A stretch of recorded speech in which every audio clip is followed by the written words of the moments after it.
प्रणाम सब गोटा के। आइ एकटा महेशवाणी लऽ कऽ उपस्थित छी। आशा करै छी जे नीक लागत, आ नीक लागत तऽ प्लीज लाइक सब्सक्राइब जरूर करो। तो चलू सुनै छी।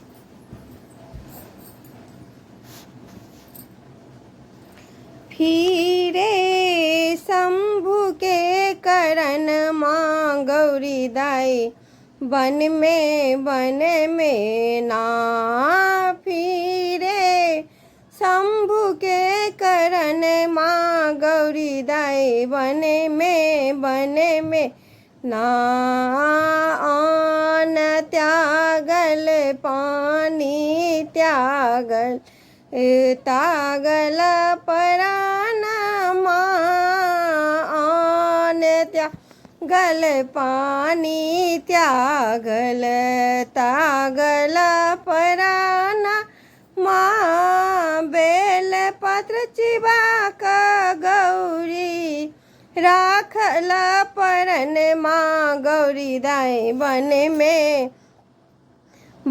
में ना फिरे शंभु के करण माँ गौरी दाई, बन में ना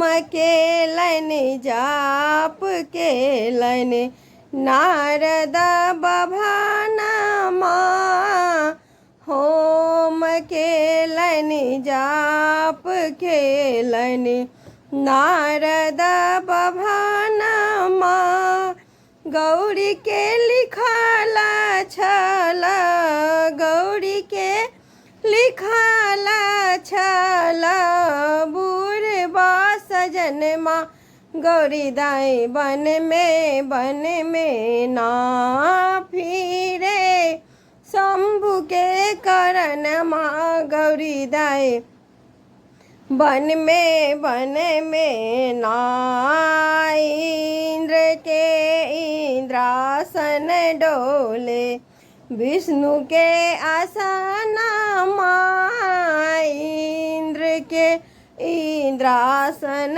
डोले विष्णु के आसन माँ, शंकर के कैलाश डोले शंकर के कैलाश डोले बहरे पवन माँ गौरी दाई, बन में ना फिरे शंभु के करण माँ गौरी दाई, बन में ना हो फिरे शंभु के करण माँ गौरी दाई, बन में ना। धन्यवाद।